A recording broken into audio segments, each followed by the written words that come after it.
चलिए सीधे मुद्दे पर आते हैं।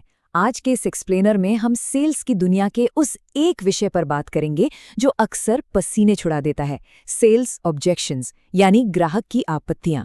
जब कोई डील पक्की होने वाली हो और अचानक कस्टमर कोई बहाना बना दे तो ऐसा लगता है ना जैसे सारी मेहनत पर पानी फिर गया। लेकिन सोचिए, क्या हो अगर हम इन रुकावटों को रिजेक्शन न मानकर डील क्लोज करने की सीढ़ी बना लें। आज हम इसी नेगोशिएशन के पूरे विज्ञान को डिकोड करने वाले हैं। आज हम इस पूरी प्रक्रिया को 5 आसान स्टेप्स में समझेंगे। पहले सेल्स आपत्तियों का असली मतलब डिकोड करेंगे। फिर इन आम बाधाओं को अलग अलग कैटेगरीज में बांटेंगे। उसके बाद ऑब्जेक्शन मास्टरी पिरामिड और सॉल्व तरीके को गहराई से समझेंगे। और अंत में बात करेंगे फॉलो अप की उस कला की जो पूरा गेम पलट सकती है। तो आइए सबसे पहले इस पूरी चीज को देखने का नजरिया बदलते हैं। आखिर इन आपत्तियों को समझना क्यों जरूरी है। इमेजिन कीजिए आपकी पिच बिल्कुल परफेक्ट जा रही है और अचानक बूम, आप एक बड़ी सी ईंट की दीवार से टकरा जाते हैं। एक सेल्स प्रोफेशनल के तौर पर यह पल कितना फ्रस्ट्रेटिंग होता है ये हम सब जानते हैं। लेकिन यहीं पर हमें रुककर सोचना है, क्या ये दीवार सच में एक डेड एंड है? बिल्कुल नहीं। अगर हम ध्यान से देखें तो इन्हीं रुकावटों के बीच से रास्ता भी निकलता है। हर दरार, हर रुकावट हमें एक नई दिशा का हिंट देती है जो आगे चलकर सफलता तक ले जाती है। और यहीं पर हमें अपना माइंडसेट थोड़ा शिफ्ट करने की ज़रूरत है। सच तो ये है कि आपत्तियां सेल्स प्रोसेस का एक बहुत ही नॉर्मल और स्वाभाविक हिस्सा है। अगर नेगोशिएशन में कोई टकराव या सवाल आ रहा है तो उसका मतलब रिजेक्शन नहीं है, बल्कि ये एक अच्छा संकेत है। सोचिए, अगर सामने वाला कोई सवाल ही नहीं कर रहा तो शायद उसे आपके प्रोडक्ट में कोई असली दिलचस्पी ही नहीं है। इसलिए आपत्तियों से घबराने के बजाय उनका खुले दिल से स्वागत करना सीखिए।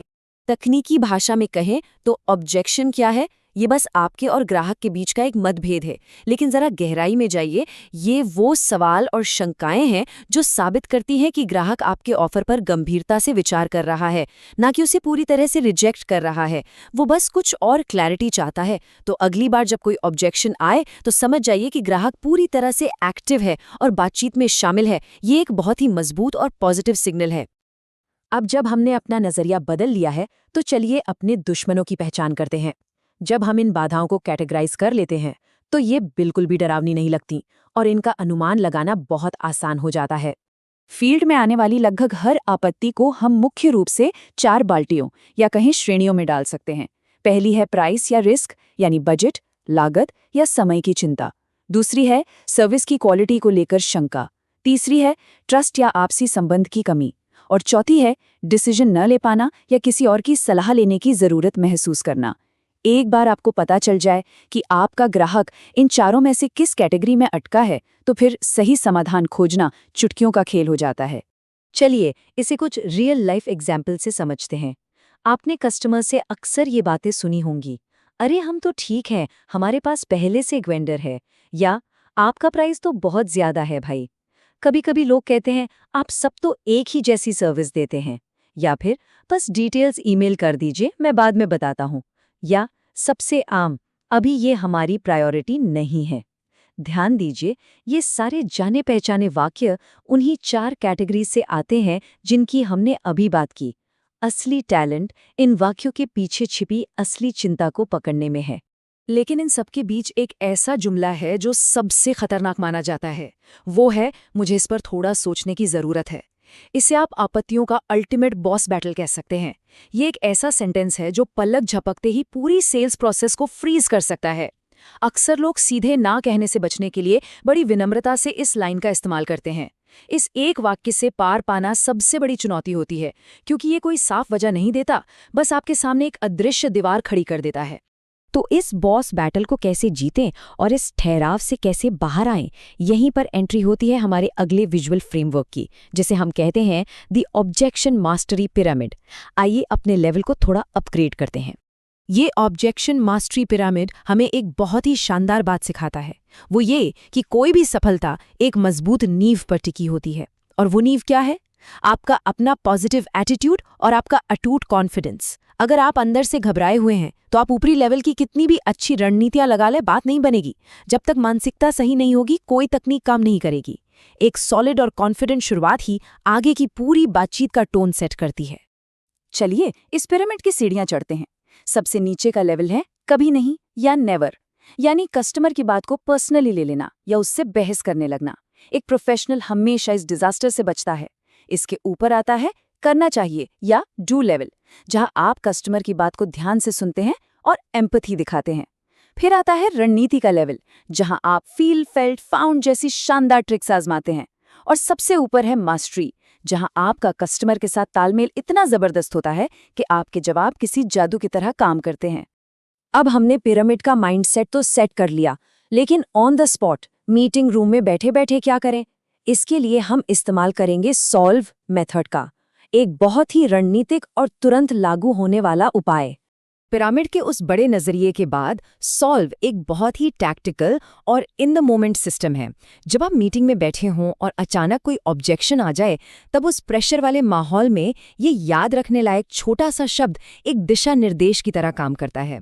ये एक ऐसा step by step memory tool है जो आपको घबराने नहीं देता और पूरी सिचुएशन को आपके कंट्रोल में रखता है। चलिए इस सॉल्व प्रोसेस को डिकोड करते हैं। अक्सर हम जल्दबाजी में अपना जवाब थोपने लगते हैं, लेकिन यहाँ ऐसा नहीं करना है। एस का मतलब है सपोर्ट, पहले खरीदार की चिंता का समर्थन करें। ओ यानी ऑब्टेन, पता लगाएं कि वजह क्या है। एल का मतलब लिसन, पूरे धैर्य के साथ उन्हें सुने। वी यानी वैलिडेट, पुष्टि करें कि आप उनकी समस्या समझ गए हैं। और आखिर में ई यानी एक्सप्लेन, तब जाकर उन्हें समझाएं कि इस चिंता का समाधान कैसे किया जा सकता है। ये सिंपल सा क्रम किसी भी बातचीत का रुख मोड़ सकता है। मीटिंग तो अच्छी हो गई, ऑब्जेक्शंस भी हैंडल हो गए, लेकिन क्या गेम यहीं खत्म हो जाता है? बिल्कुल नहीं। कमरे से बाहर निकलने के बाद का समय सबसे अधिक निर्णायक होता है। अब बारी आती है फॉलोअप की कला की। आपको जानकर हैरानी होगी कि न जाने कितने बेहतरीन अवसर सिर्फ और सिर्फ खराब फॉलोअप की वजह से हाथ से फिसल जाते हैं। एक शानदार मीटिंग के बाद भी अगर संपर्क टूट जाए तो सारी मेहनत बेकार। बिजनेस में ये कहावत बिल्कुल सटीक बैठती है, जब लोहा गर्म हो तभी हथौड़ा मारना चाहिए। बातचीत के तुरंत बाद आपकी स्पीड और आपका रिस्पॉन्स सबसे ज्यादा मैटर करता है। सही समय पर किया गया फॉलोअप ही रुचि को एक पक्के कमिटमेंट में बदलता है। और वो स्पीड आखिर होनी कितनी चाहिए? जवाब है 48 घंटे। जी हाँ, ये बहुत ही क्रिटिकल 48 आवर रूल है। अगर आप पहली मीटिंग के 48 घंटे के भीतर तेजी से रिस्पॉन्स देते हैं तो पॉजिटिव जवाब मिलने के चांसेस नाटकीय रूप से कई गुना बढ़ जाते हैं। ये टाइम लिमिट कस्टमर को दिखाती है कि आप इस रिश्ते को कितनी प्रायोरिटी दे रहे हैं। अगर आपने देरी की तो समझ लीजिए आपने अपने प्रतिद्वंदियों को बीच में आने का मौका दे दिया। एक बात हमेशा याद रखिए, हर बड़ी सफलता कई सारी अस्वीकृतियों के पीछे छिपी होती है। दर्जनों बार ना सुनने के बाद ही वो एक बड़ी और शानदार हाँ इंतजार कर रही होती है। इन सारी नकारात्मक बातों और इनकारों के पहाड़ को अडिग आत्मविश्वास के साथ पार करके ही वो आखिरी सहमति मिलती है। सेल्स की दुनिया में वही इंसान टॉप पर पहुंचता है जो ना सुनने से नहीं डरता, क्योंकि हर इनकार आपको आपके लक्ष्य के एक कदम और करीब ले जाता है। तो आज के इस एक्सप्लेनेर को खत्म करने से पहले मैं चाहता हूं कि हम सब इस एक सवाल पर विचार करें। क्या अगली बार जब आप ना सुने तो उसे रिजेक्शन मानने के बजाय एक हाँ की शुरुआत मान सकते हैं? रुकावटें तो आएंगी ही, वो इस गेम का अटूट हिस्सा हैं, लेकिन उस रिजेक्शन के डर को एक नए अवसर के रोमांच में बदलना ही असली सफलता है। सेल्स आपत्तियों को हैंडल करने की यह कला किसी भी रुकावट को कामयाबी की सीढ़ी बना सकती है। आज हमारे साथ इस चर्चा में जुड़ने के लिए आपका बहुत बहुत धन्यवाद।